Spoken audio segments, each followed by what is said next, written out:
Vamos, irmãos, abrir as nossas Bíblias. Nós hoje vamos voltar à exposição dos 10 mandamentos. Então, hoje nós vamos estar estudando um dos problemas mais sérios da nossa sociedade. Problema real, seríssimo da nossa sociedade.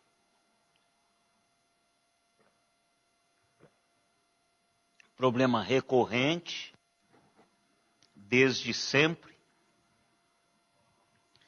Esse problema esteve entre nós, e por isso que o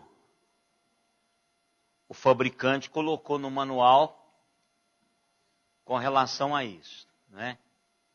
Então, um tema que a gente precisa estudá-lo com muito carinho e que nós temos não só o norte da palavra de Deus para lidarmos com isso, mas nós temos também leis, né? E que nós vamos procurar trabalhar e tomar conhecimento de como isso tem afetado-nos de uma maneira muito trágica na sociedade moderna. E eu queria, antes de tratar propriamente dito do tema, eu estive fazendo uma pesquisa sobre a dimensão hoje de como está a questão do adultério. E às vezes a gente vive na igreja e a gente não tem muita noção da dimensão disso, do estrago que isso está fazendo na vida da sociedade. E não só da sociedade brasileira, mas de todo o mundo, de uns países mais do que o outro, à medida em que esses países vão abrindo a guarda, né, não vão tendo um dique moral, e o que segurou muito essa questão não foi a igreja evangélica, mas o que segurou muito essa questão foi a igreja católica. Enquanto a igreja católica romana esteve forte, ela conseguiu segurar muito essa questão do adultério, até porque é um sacramento que, se quebrar, o pau quebra, não é? Então eles seguraram muito sobre isso, mas hoje ela já não é mais um dique. Nem ela mais, e nem a evangélica mais é um dique sobre isso. Nós temos problemas sérios no arraial de Israel e que a gente precisa falar mais disso, discutir mais essa realidade. Nós temos 2 caminhos. Eu estava falando hoje com a Simone, quando eu estava acertando os últimos detalhes dessa primeira parte do estudo. Eu disse para ela o seguinte, das duas uma, ou a gente olha para esse mandamento superficialmente, a gente vai caminhar de uma maneira em que nós não vamos aprofundar muito, ou a gente aproveita essa deixa aqui e a gente dá uma cavada para a gente ter um pouquinho mais de conhecimento de o quanto que isso aqui é violento na vida das pessoas, na vida da igreja e na vida da sociedade. Em resumo, o que esse mandamento quer dizer é: honra o teu esposo e honra a tua esposa. Então está dizendo à mulher: honra o teu esposo, e ao homem: honre a tua esposa. Mas o problema é que, como eu já disse, é um pecado que vem sendo cometido ao longo da história. Tanto é que estamos aqui em Êxodo e Deus está tratando disso aqui. Já tivemos problemas em Gênesis, então isso aí vai permeando as Escrituras Sagradas e mostrando que mesmo pessoas que são chamadas e trazidas para perto do Senhor têm tido problema com estas realidades. O adultério, hoje, ele parece mais gritante do que nunca na história da humanidade. Eu tentei buscar algumas informações, mas não tem muito, né? Não tem muito, a menos que você procure a questão evangélica. Mas eu queria ver uma questão geral, não da ótica evangélica. Mas o fato é que hoje nós temos uma mídia promovendo esse negócio. Por exemplo, enquanto os tabloides, né, vão atrás dos famosos, dos milionários, que estão em destaque na mídia, nós temos no cinema, nas novelas, principalmente da Globo, né, e que é a produtora de novela no país, mais em destaque, não é? Mas nós temos uma promoção, uma glorificação do adultério. Por exemplo, a Simone estava assistindo, eu estava trabalhando no computador, ela estava assistindo um filme, e as pontes ou a ponte de Madison, né? Madison, é um negocinho. Então, aquele é um filme que promove o adultério. Quer dizer, na realidade, do começo ao fim, quer dizer, são os filhos lendo, né, o diário da mãe, e ela contando de um adultério. Então, ali é um adultério. Por exemplo, O Paciente Inglês é outro, que promove o adultério. O Príncipe das Marés, outro, que promove o adultério. E aqui eu estou lembrando alguns, mas nós poderíamos colocar inúmeros. Essas novelas agora que estão passando promovem o adultério. E o que é interessante é que leva-nos até a torcer para o cara ficar com a amante. Quer dizer, o trama é tão bem elaborado que tem crente torcendo na novela para o camarada ficar com a amante. E vice-versa. No cinema, mesma coisa. Então nós acabamos tendo cauterizando a nossa consciência de tanto a gente vê à nossa volta a coisa acontecendo. Nós já não nos apavoramos mais. Eu li ontem, normalmente quando eu vou fazer uma meditação, eu procuro alguns comentários depois do texto lido, para que eu possa ter uma dimensão maior daquilo que estou lendo. E eu li sobre o apóstolo Paulo, quando ele entra em Atenas, há um texto já lá muito antigo da tradução daquele texto, que diz que o apóstolo Paulo, ele agitou-se na alma ao ver tantos ídolos em Atenas. E aí eu fiquei pensando assim, eu e vocês como crentes, a gente anda por aí, a gente começa a ver os ídolos modernos, em outdoors, um punhado de coisas, o sexo, o consumismo, está tudo aí estampado e a gente nem liga para esse negócio. Eu estou dizendo de mim, por exemplo, como pastor, a minha alma não agita mais. Aí vem uma pergunta, será por quê? É porque nós estamos acostumando com esse negócio.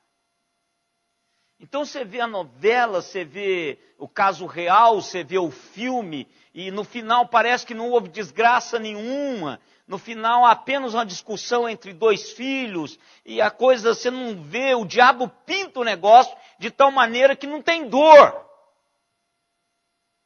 O adultério de Hollywood, o adultério da novela, não tem dor, não tem sofrimento, não tem os filhos que vão ficar para trás, não tem ninguém. Não tem a mulher, não tem o homem que está sofrendo por causa desta realidade. Então, parece que a gente vai acostumando com isso. Acostumamos tanto que tecemos a possibilidade até de fazer determinadas coisas. Até de participarmos desse negócio. Então eu quero conversar com os irmãos. E a minha primeira pergunta com relação a essa contextualização desse texto, para o nosso momento histórico, é o seguinte: quão prevalente é o adultério hoje? Ou seja, qual a dimensão desse negócio? Qual a dimensão desta realidade hoje? Eu peguei 3 estudos. Eu peguei 2 estudos norte-americanos, porque são dois centros de pesquisa que eu consulto quando eu vou trabalhar com relação à pesquisa, porque são pessoas sérias, cristãs, que trabalham com isso. Então, se eu quero tratar com uma realidade bíblica, eu vou dar essas pessoas para que eu tenha um parâmetro, não é? Mas eu peguei um brasileiro, que deu até no Globo Repórter, que é a fonte, a Rede Globo, também falando sobre o Brasil. Mas o que aconteceu com o relatório Janus sobre o comportamento sexual? Primeira realidade é o seguinte: mais de 1/3 dos homens e 1/4 das mulheres admitem ter tido pelo menos uma experiência sexual extraconjugal.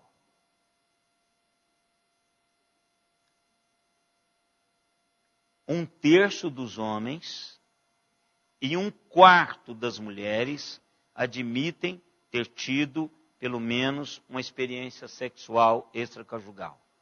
Um outro centro é o Centro de Pesquisa de Opinião Nacional da Universidade de Chicago, que diz o seguinte, que 25% dos homens tinham sido infiéis.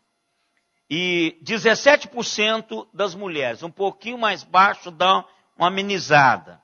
Mas quando a gente começa a pensar em número, porque essa questão de porcentagem parece que dá uma aliviada na nossa cabeça.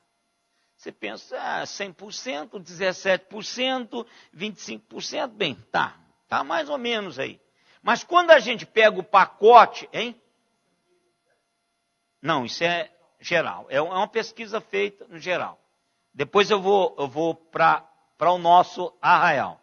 Mas no meio geral. Mas quando nós começamos a pensar, por exemplo, essa pegando a menor aqui, em termos de Estados Unidos, 19 milhões de maridos foram infiéis.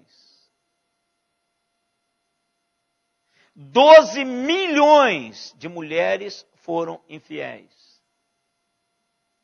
E aqui não significa que que a mulher pagou com a mesma moeda. Ou que o homem pagou com a mesma moeda.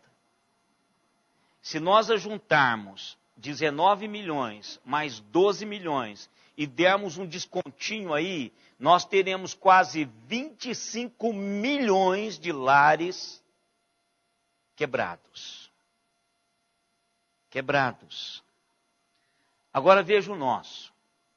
O nosso é mais de detalhe. Quem fez a pesquisa foi a psiquiatra Carmita Abdu, sobre o comportamento sexual do brasileiro. Ela colocou frequência de relacionamento extraconjugal. Ou seja, o caso, ela colocou entre aspas, entre 3.000 3.116 mulheres de diferentes estados brasileiros. 3.106 mulheres de diferentes estados brasileiros. É aquela progressão que eles fazem qualquer pesquisa. Paraná, 19,3% das mulheres teve um caso fora. Pará, 20,3%. Santa Catarina, 23,3%. Mato Grosso do Sul, 23,6%.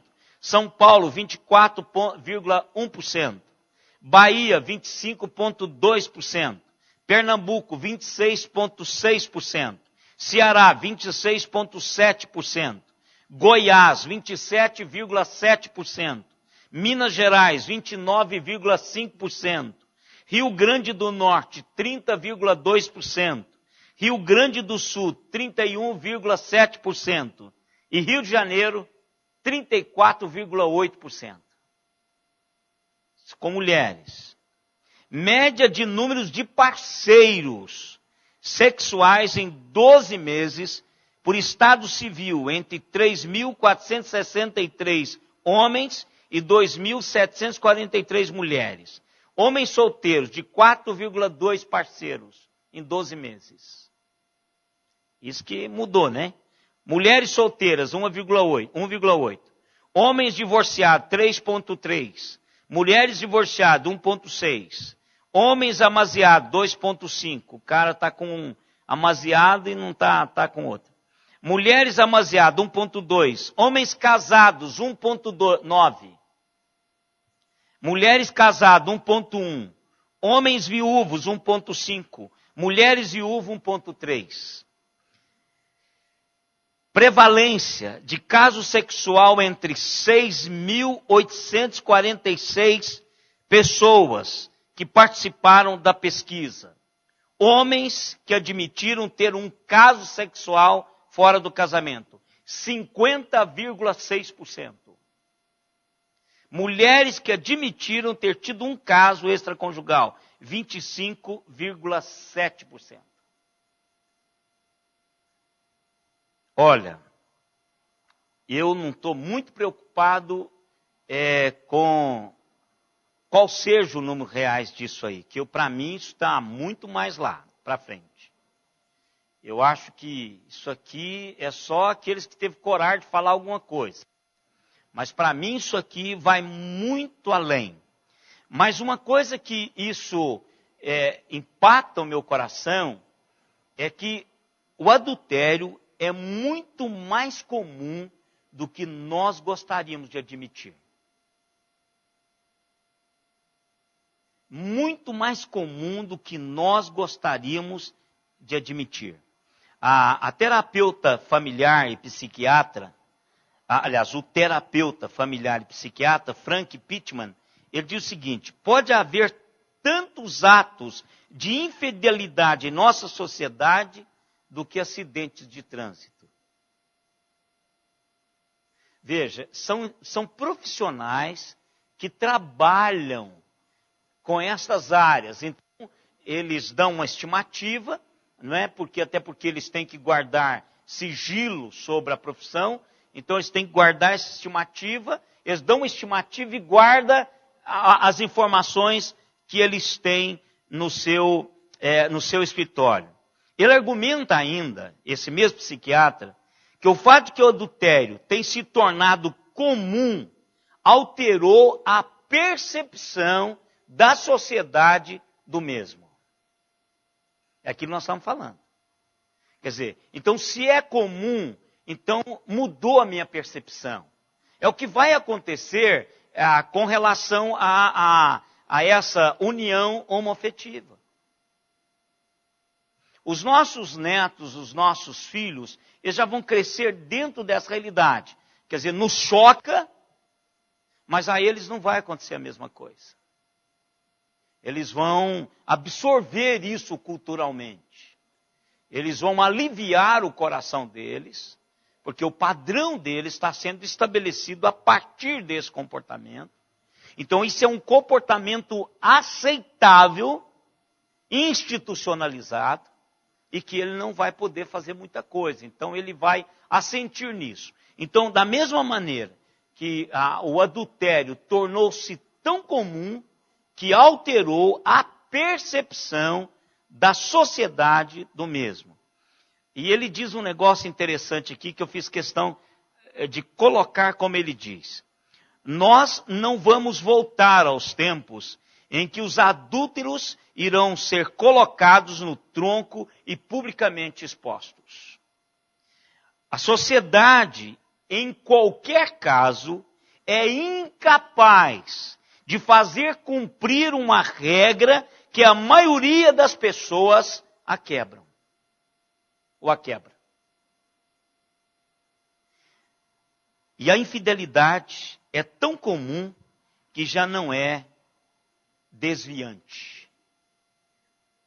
Ou seja, a maioria quebra, então se a maioria quebra, então você não tem como falar assim, não adulterarás e brigar por esse princípio da palavra.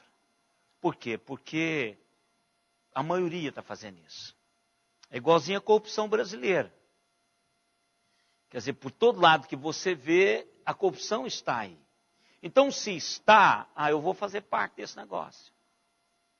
Ou se não fizer parte, eu vou ser conivente, eu vou me abster de confrontar, de buscar um caminho novo. Então, eu vou ficar na minha, e quem adulterar é problema de quem adulterar. Ou quem se corromper é problema de quem se corromper. Aí vem aquela pergunta que você fez. Pessoal, mas isso é apenas um problema com os não cristãos da sociedade. É aqui, irmãos, que o negócio pega. Quando a gente acha que não chegou ao arraial de Israel. De verdade, o arraial de Israel tem um nível alto de moral. É muito elevado a questão moral cristã. Nós somos chamados para esse diferencial. E com isso, nós temos que não baixar o de Deus, mas nos elevarmos até o padrão de Deus. E a Bíblia diz que quem é o padrão meu e seu é Jesus Cristo. Então eu preciso de buscar para chegar aonde Jesus está. Então isso é um padrão alto. Quando Jesus confronta aqueles que... E aqui vem sempre aquela pergunta, né? A mulher que foi pega em adultério, cadê o homem? Só ela estava sendo apedrejada. Quer dizer, essa é uma pergunta que não cala. Quer dizer, o texto está ali, eles não trouxeram os dois, como diz a lei, que eles precisam ser apedrejados, mas só traz ela. E aí Jesus interpõe-se naquilo, e quando Jesus não a condena, ele também não abaixa o padrão. Ele perdoa, mas ele não diz, olha, daqui para frente está livre. Não. Ele diz assim, vá e não peques mais. Há um perdão, restauração, um novo começo, mas é elevadíssimo o padrão. Claro que entre nós, servos do Senhor, ainda continua esse padrão. Não adulterarás é para mim e para você, como crente. No entanto, já chegou também no arraial de Israel. Há evidências crescentes de que o adultério é também um problema nosso. E eu quero dizer para os irmãos que eu tenho 35 anos envolvido no ministério. Desde 1979, eu estou envolvido no ministério. A minha dedicação total a partir do segundo semestre de 1979, eu estou envolvido no ministério da igreja. o que eu já tratei, que eu já aconselhei, adultérios na igreja, não está escrito. Inclusive na sua igreja, lá de Caruaru. Então, isso é recorrente.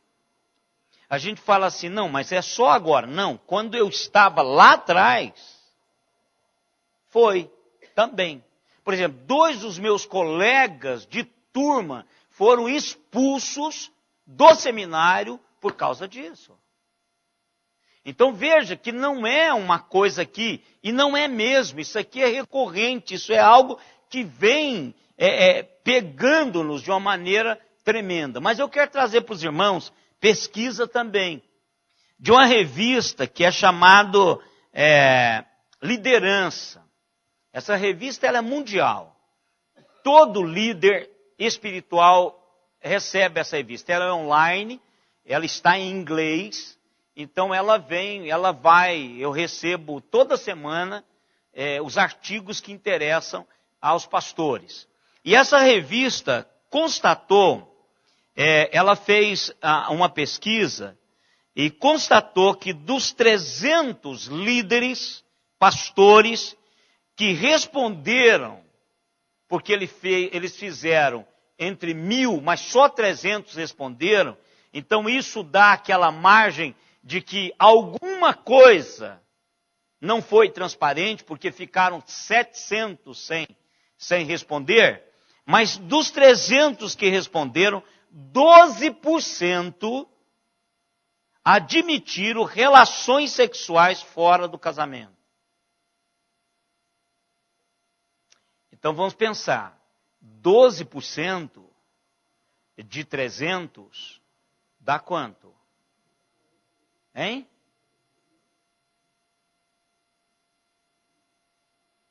Trinta aí? Então é um número grande. Porque 300, gente, é nada. Então se você multiplicando isso aí, se pensarmos os 700 que não respondeu, se estiver no mesmo nível, já são 105.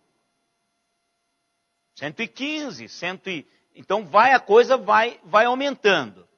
E 23% desses 300 tinham feito algo inapropriado sexualmente com alguém que não era o seu cônjuge. Isso com liderança, pastores. Pessoas envolvidas diretamente com o rebanho. Os pesquisadores que fizeram esse mesmo trabalho entrevistou cerca de 1.000 assinantes do Cristianismo Hoje, aquela revista também, Cristianismo Hoje, que não são pastores. E descobriram que os números foram quase o dobro. 45% indicavam ter feito ou praticado algo sexualmente inapropriado. E 23% de ter relações extraconjugais. Então, quando você sai da liderança e vai para a igreja, dobra o negócio. Dobra o negócio. E aí, irmãos, eu fico pensando assim, por exemplo, 90% dos casos que eu tratei não foram para público. Eu não tenho assim uma estimativa exata. Mas eu acho que esse número é maior ainda, que está em sigilo. Então vocês imaginam, se um pastor, que não é a minha área aconselhamento familiar, não é a minha área conjugal, não é uma área que eu trabalho com leveza, por uma questão histórica minha, dos meus pais, e não trabalho com leveza a questão conjugal. Então, de aconselhamento conjugal. Mas esporadicamente eu faço. Agora pense vocês, um Jaime Kemp, que é a área dele, né? Um Ari, que já faleceu, o reverendo Ari Veloso, que era a área dele. Então, se você pega essas pessoas que trabalham com casais, vocês imaginam o cofre desse pessoal?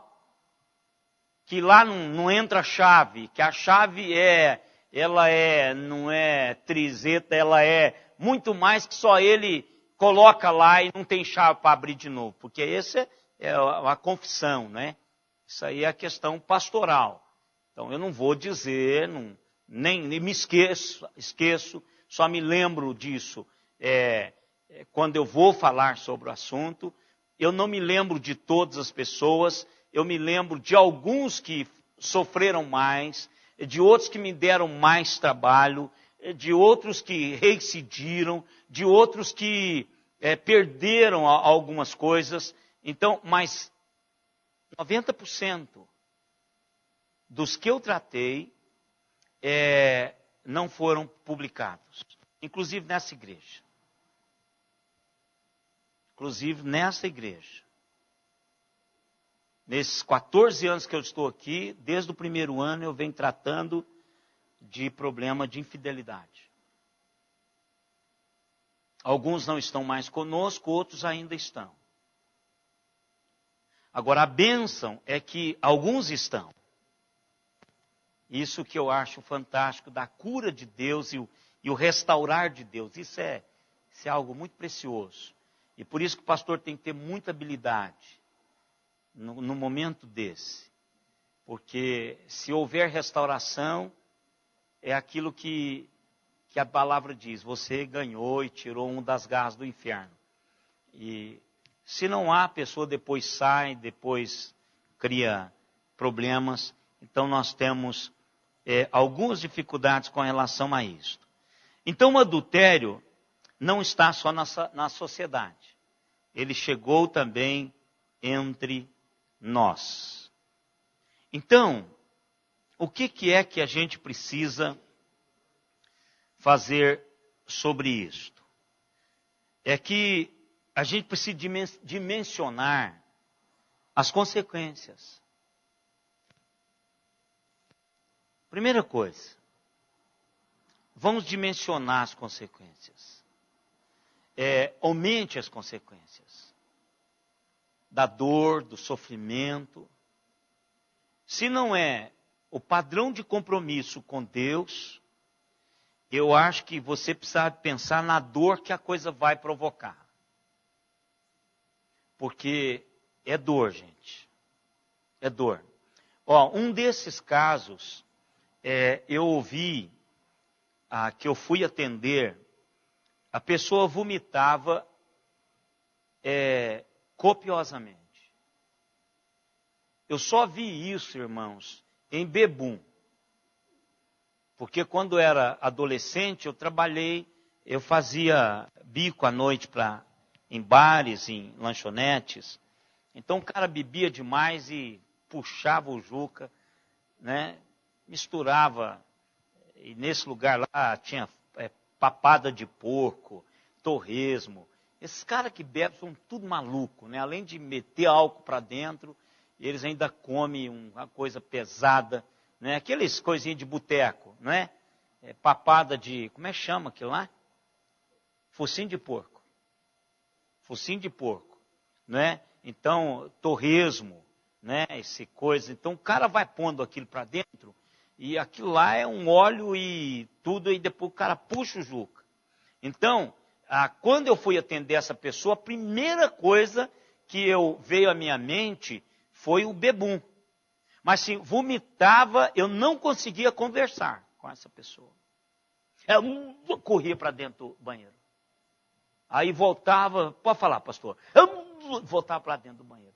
Então, para os irmãos verem o que gera no coração da pessoa. Não é? Então, nós precisamos fazer isso. O que nós vamos fazer agora? Eu quero dar uma olhada, biblicamente,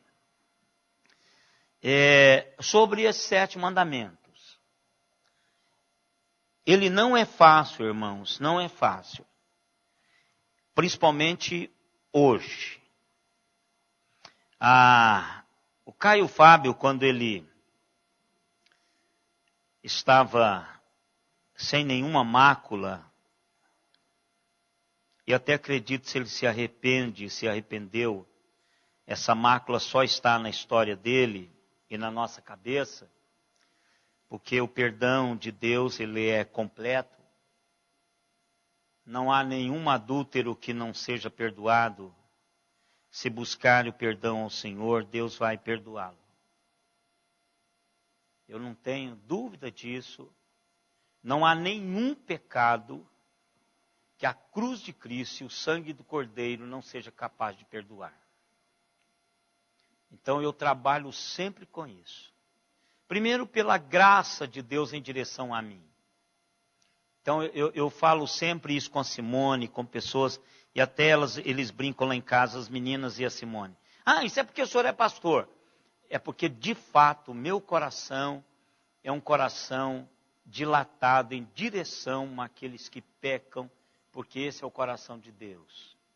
Eu posso não ser conivente, e eu aprendi uma expressão que diz assim: você não joga o bebê fora junto com a água que você dá banho nele. Né? Bebê sujou as fraldas, sujou o corpinho, você dá o banho no camarada, né? Mas você só joga água fora, o bebê fica. Né? Então eu tenho essa visão. Quer dizer, todos nós somos pecadores. O princípio que a gente precisa olhar é esse. Todos nós somos pecadores. E quando acontece uma tragédia dessa, o coração do líder tem que ser um coração que diferencia a coisa. A pessoa do pecado. Meu irmão, continuo lhe amando, agora a gente precisa tratar desse negócio. Mudou nada. Você só provou que você é tão desgraçado quanto eu sou. Só isso. Agora vamos tratar desse negócio aqui, vamos aos pés da cruz e tratarmos disso. Esse é o caminho para se fazer. Então, quando o Caio estava lá no auge dele, e eu sou da geração que acompanhou o Caio e fui muito abençoado pela vida do Caio Fábio, muito do que eu sou hoje, Deus falou ao meu coração através dele. Não posso deixar de orar por ele, posso até não convidá-lo para pregar na minha igreja, né? E não faria isso por outros motivos, não por mim mesmo. Mas eu oro por ele, para que Deus esteja trabalhando a vida dele, e creio, se ele arrependeu plenamente diante do Senhor, o pecado de adultério dele foi perdoado. Fica só na sua mente, porque a gente não trabalha muito bem esse negócio de liderança ser perdoada. Não é? É uma cultura nossa. A gente a gente busca o drogado lá fora, a gente busca o desgraçado lá fora, a gente estende a mão para o cara arrebentado lá fora, e se um arrebenta aqui dentro, a gente joga ele fora com água e tudo. Né? Então, a gente precisa diferenciar isso. E não é fácil para nenhum. Hoje não tem mais aquele negócio de falar, o homem é a bola da vez, não. Hoje está igual esse negócio. Eu acho que as mulheres estão um pouquinho mais para frente do que os homens hoje. Uma mãe foi falar com o filho sobre a volta dele para Jesus. Eu conversei essa semana com essa mãe. Aí esse menino, que é um menino muito precioso, diz para a mãe assim: mãe, como é que eu vou aguentar ser crente com os desafios que essas meninas vêm quase nuas para a faculdade e se jogam de mim todos os dias? Como que a senhora acha que eu vou conseguir ser crente num ambiente desse? Claro que isso aí é uma argumentação por uma opção que ele está fazendo. Mas esse é o quadro da nossa sociedade. E não pense vocês que eles vão respeitar cabelo branco, vão respeitar marca de aliança no dedo que não tem como esconder. Não vai respeitar isso, função pastoral. Ninguém respeita isso mais. Você precisa ser homem ou você ser mulher. E se houve uma química, se houve alguma coisa, vai partir para cima sem piedade. Então, hoje não é fácil, embora o mandamento seja simples. Ponto final, não adulterarás. Respeite o seu cônjuge. Esse é o princípio de Deus. E esse princípio foi dado para que pudéssemos cumpri-los. Quando Deus criou o homem e a mulher, Ele também criou o casamento. A gente precisa partir desse princípio. Esse negócio de casamento não foi uma invenção humana. Deus entendeu e entende que para o homem e a mulher viverem de maneira saudável e construir realidades históricas saudáveis, este homem e esta mulher só poderão fazer isto no casamento. Esse é o princípio de Deus. Quando ele nos diz em Gênesis 2:24, ele diz assim: por esta razão, o homem deixará o seu pai e a sua mãe e se unirá à sua mulher e eles serão uma só carne. Esta é a razão. Qual a razão? Que o sexo fora do casamento não é o que Deus quer. Não é o que Deus quer. O projeto de Deus é que no casamento corta-se uma realidade paterna e materna e passa a ter uma realidade marital de um e do outro. E aí, numa união especial, que é o que nós perdemos o foco do sexo. Com essa liberdade de expressão, essa liberdade de comportamento, então nós estamos sendo trabalhados, manipulados, para que façamos algo que não está no coração de Deus. Foi Deus que criou o sexo, irmãos. Foi Deus que criou toda a realidade do sexo. Isso é para satisfação mútua no casamento. Esse é o projeto de Deus. Quando isso vem para fora do casamento, aí nós começamos a ter problemas. O projeto de Deus é nos limites do casamento. Quando começamos a fazer algo que Deus planejou para o casamento, e aí fazer fora do casamento, nós começamos a estragar o projeto de Deus. E aí nós nos adoecemos. Nós nos adoecemos. Então você começa um processo de deteriorização emocional, moral e espiritual. Vai aparecer doenças que você pode fazer todo tipo de check-up que não vai aparecer. Por quê? É uma questão de que nós estamos fora daquilo que Deus planejou para mim e para você. Olha, eu vejo algumas coisas com relação a isso, irmãos, comparando com determinadas coisas. Materiais. Eu gosto daquelas aulas do telecurso. Às vezes eu assisto por curiosidade. E um dia eu assisti sobre fresa, material do trabalho de torno, de usinagem.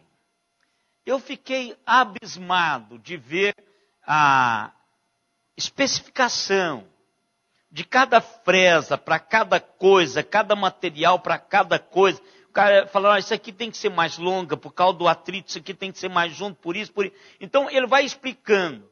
Então Deus nos fez, irmãos, para determinada finalidade. E se nós somos colocados em outra realidade, nós desgastamos. Nós nos desgastamos. Por exemplo, eu tenho a impressão que Deus nos fez para o rural. Deus fez o homem a lidar com a terra, para desfrutar disto, para cuidar disto. Por isso que hoje se paga muito caro para ir a um hotel fazenda. E a maioria das pessoas, ela quer ir para um lugar de sossego. Então, determinadas doenças nossas hoje, é por causa dessa vida que nós vivemos. E você não precisa ir longe. O estresse do trânsito, o estresse do que nós temos para fazer e não temos tempo, o estresse do conhecimento batendo as nossas portas e nós não temos condições de absorver tudo, o estresse do que está para vender e a gente não tem dinheiro para comprar, o estresse do inútil, que tudo quando nós compramos é descartável. A Simone comprou um multiprocessador, não tem um ano, tem outro lá em casa, novinho agora. Compramos um aspirador de pó e temos que comprar outro, porque não tem peça. É mais caro comprar as peças de reposição do que tem que jogar fora e pedir outro. Então isso, irmãos, nós não absorvemos esse negócio. Não conseguimos absorver isso. Então nós adoecemos. Da mesma maneira, algo especial que está intrínseco a nós, que é o sexo, que é a realidade conjugal, a felicidade de se estar junto com a esposa. Se nós começamos a usar isso discriminadamente, nós vamos adoecer.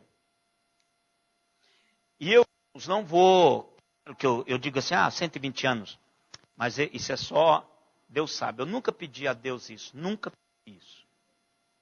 Eu sei que todos os meus dias estão contados e vou vivê-los com muito prazer até o último dia.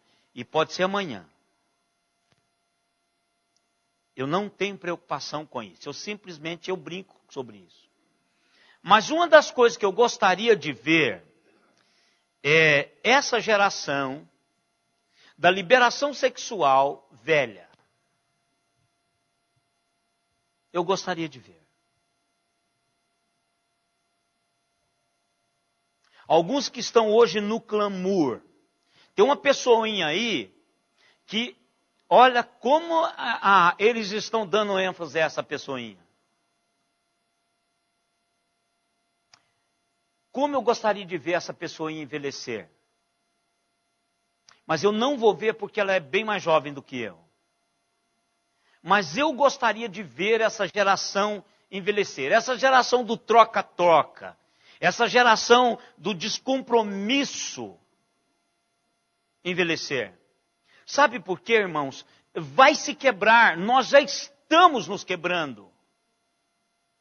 Porque nós estamos fora daquilo que Deus preparou para mim e para você. Nós somos um material que não aguenta isto. Já é provado cientificamente que a mulher está adoecendo por causa da carga que ela está carregando hoje. Emocional. Emocional. Tem muitas mulheres mantendo a casa, irmãos, hoje. Começaram a fazer essa pesquisa. Saiu essa semana que horrível, que são os nenéns. Nem trabalha, nem aposentado, nem é aposentado. Vive às custas de alguém. Mas sabe esse neném, ele tem de 50 a 59 anos. Não, de 49 a 59. É essa faixa, né, irmãos? Quem viu a reportagem? É isso aí. Está vivendo às custas ou da mulher ou dos pais. Imagina, o pai desse camarada está com 80 anos. Eu estou com 56, a minha mãe com 84 e meu pai com 87. Imaginou eu voltar para casa e viver da aposentadoria deles? Irmãos, nós estamos nos quebrando. Porque nós não fomos feitos para viver esse estilo. O material que eu e vocês somos feitos não é um material que aguenta esse tipo de tranco. Não aguenta. Por isso que está dando dinheiro, psiquiatria, esses medicamentos aí para dormir, para calmante. A gente não está aguentando, irmãos. Não estamos aguentando. Isso é pressão. Nós somos pressionados pela vida. Imagina. Só quem é acima de 50 que sabe. A minha, a sua história. Pense vocês. Meio século de vida, o que nós já carregamos. Os desabores, os sofrimentos, as angústias, as decepções da vida, os nossos próprios enfrentamentos. Aí você diz assim, rapaz, tem razão. Não dá mesmo para aguentar. Não dá. Um dia desse, estava eu, a Simone e a irmã dela. E alguma coisa eu fiz assim. Eu falei para ela assim, ô Silane, o marido dela é oficial do exército. Ele é coronel do exército. Ele é um Shen. Abaixo do general é ele. Ele está lá na Maré. Ele é o comandante desse negócio lá da Maré. Ele se porta ao general. Ele está abaixo do general. Ele já poderia ter pedido dispensa. Mas ele ama tanto o exército que quer ficar lá. Aí, comentando isso, eu falei assim para ela. Falei, ô Elaine, é a irmã dela. Eu só não aposento porque a Dilma não deixa. Aí Simone falou, não, ele é muito novo. Aí ela falou assim, Simone, mas você não aguentou o que ele aguentou durante a vida toda. É isso mesmo. É isso mesmo. Às vezes fica pesado demais. Porque nós não fomos feitos para trabalhar nessa velocidade, irmãos. Não fomos feitos para trabalhar. Toda vez que você vai deitar, você tem a impressão de que for alguma coisa para fazer. Por exemplo, a Simone diz assim, por que você acorda às 5h30 e pula da cama? Bem, porque se eu ficar na cama, eu já levanto cansado. Por quê? Porque eu começo a pensar no que tem que fazer e não consigo, irmãos. Então aí eu acordo a qualquer hora. Acordo, pá, já levanto, vou tomar café, aí eu vou para o computador, vou fazer alguma coisa, porque eu preciso fazer isso. Porque ontem tem um punhado de coisa que eu não consegui fazer.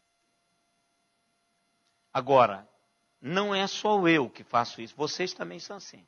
Imagine esses meninos novos tendo que definir a vida com 18 anos, 19 anos na faculdade, irmãos. O cara vai definir o futuro dele fazendo medicina 10 anos da vida dele. Chegar lá na frente e falar, pai, não queria ser médico.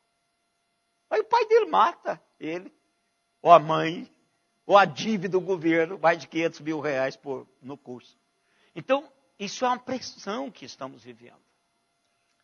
E no sexo é a mesma coisa. Por esta razão, deixa o homem, pai e mãe, e une-se a sua esposa, tornando os dois numa só carne. Isso é muito bonito. E se nós pensarmos nesse projeto de Deus, a gente vai ficar quietinho, mesmo seja tentado.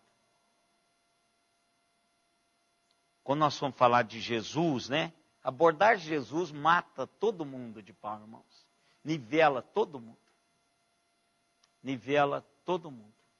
Uma vez eu fui fazer um estudo que tinha mais homem do que mulher. As mulheres era uma reunião do PH, a Federação do PH do Triângulo Mineiro. Então, muita gente, a reunião de federação, e o PH no Triângulo Mineiro era muito forte.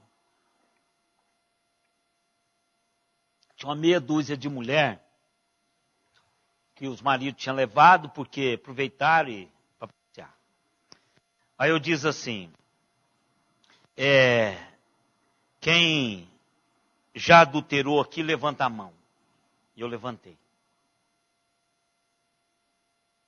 Eu falei, cadê vocês, irmãos? Deixa eu dizer um negocinho de Jesus para vocês. Aí começaram. Um levanta, outro levanta, outro levanta, outro levanta. Por quê? Porque não escapa. nem um homem na face da terra escapa ao crivo de Jesus.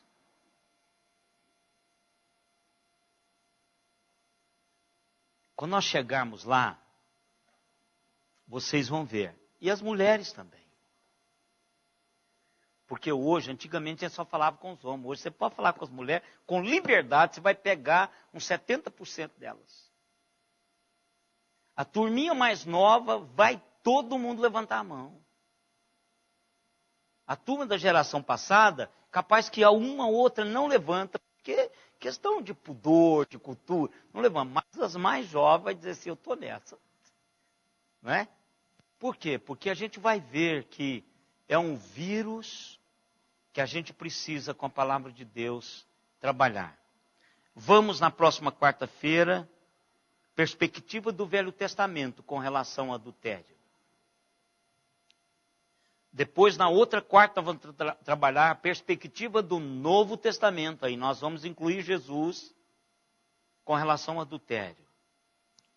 E por último, o que fazer para evitar o adultério? Então, são 3 módulos que nós vamos trabalhar.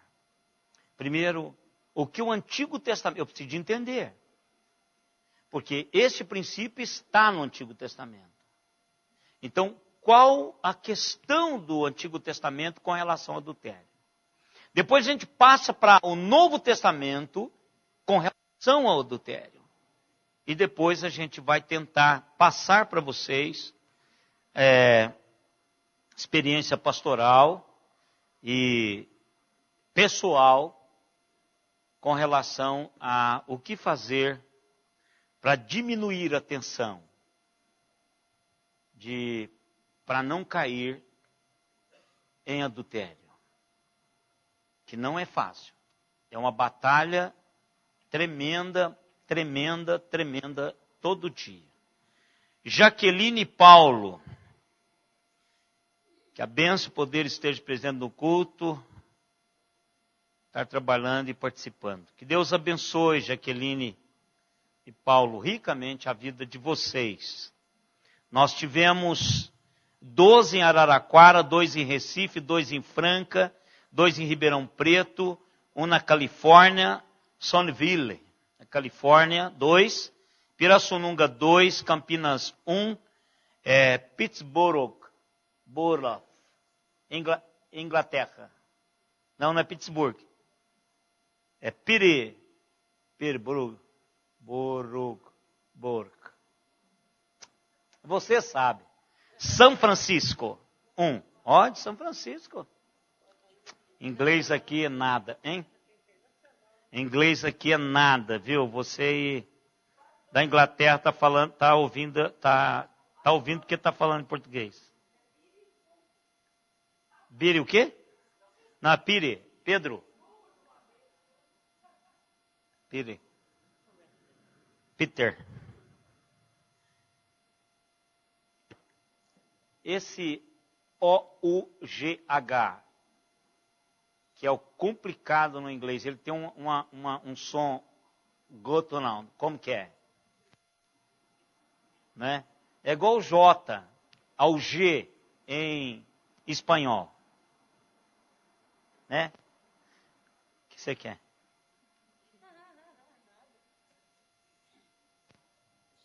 Vamos. Você quer falar comigo? Hein? Tá. Vamos nos colocar em pé e orarmos. Missionária Leir hoje está completando mais um ano de vida. Então,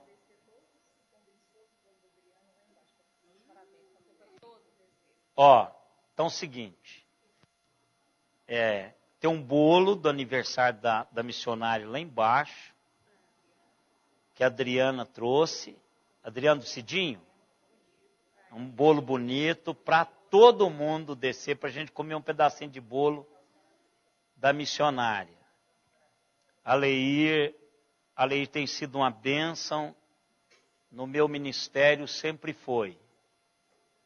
A já tivemos muitas lutas, muitas batalhas, e a Leir tem sido uma abençoadora para a minha vida. Desde 1982. A Leir está mais na minha vida do que minha própria esposa, há mais tempo na minha vida do que minha própria esposa. Né? Porque depois que eu a conheci, depois da Leir. E a Leir tem sido uma bênção para a vida dessa igreja. Eu estou aqui há 14 anos e ela também, no meu primeiro ano ou no meu segundo? No primeiro, né? No primeiro ano eu trouxe a Leir, porque ela é um ranca-toco. A Leir é uma excelente evangelista, e então é um prazer muito grande ter a Leir conosco. E agora definitivamente, né? Porque o esposo é daqui, a menos que o esposo inventa moda para ir para o Nordeste. Mas eu acho que ele não vai fazer isso não. Por enquanto é aqui mesmo, né, Renato? Então um privilégio muito grande. E agradecemos a Leir a Deus pela sua vida e que Deus continue a usá-la e trabalhar cada dia na sua vida. Vamos orar. Deus amado, nós queremos agradecer o Senhor pelo Deus perdoador e abençoador que o Senhor tem sido para com todos os seus filhos. Nós não somos, ó Deus, imunes de nenhum pecado. Por isso, ó Pai, é com temor e tremor que nós tratamos, ó Deus, desse princípio, o 7º princípio do reino para o seu povo. Que o Senhor nos ajude, que o Senhor nos livra, que o Senhor nos dê temor e tremor na Tua presença, para que as nossas vidas glorifique o Teu nome. Dê, ó Deus, àqueles que já passaram por isso, mas estão perdoados, o consolo da Tua graça. E livra, Senhor, aqueles que estão sendo tentados a fazerem isto. Que o Senhor dê inquietação no coração, para que isso não se suceda. E aqueles, ó Deus, que até hoje estão imunes a isso, aliás, que ainda não praticaram e não estão imunes, que o Senhor conceda misericórdia e que eles, ó Deus, permaneçam fiéis ao Senhor e aos seus cônjuges. Deus querido, nós precisamos do Senhor. Não há como alcançar os padrões do Senhor para as nossas vidas, se não for pelo cuidado incansável do Teu Espírito Santo em nossos corações.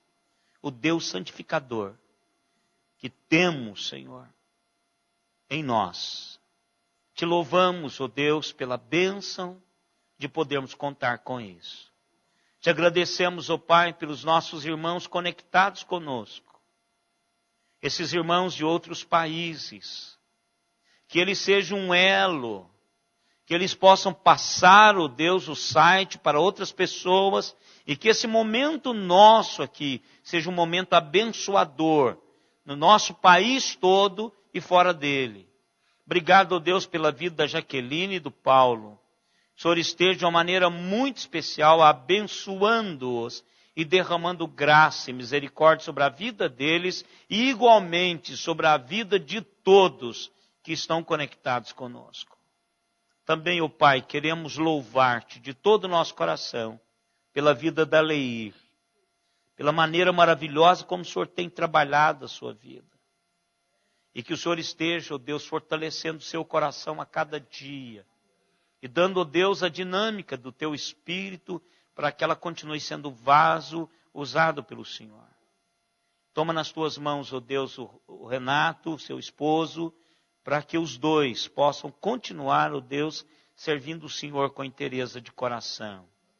Obrigado, ó Deus, por tudo quanto o Senhor tem feito por cada um e pelos dois. Igualmente, ó Deus, abençoe a cada um que está fazendo aniversário essa semana. O Senhor esteja dando graça e misericórdia. Em nome de Jesus nós te oramos e te agradecemos. E agora, irmãos, que a graça do Senhor Jesus Cristo, o amor de Deus, o nosso eterno Pai, a comunhão, as consolações e o poder do Espírito Santo estejam em nós e sobre nós, até aquele dia quando com Ele nós nos encontraremos. Amém.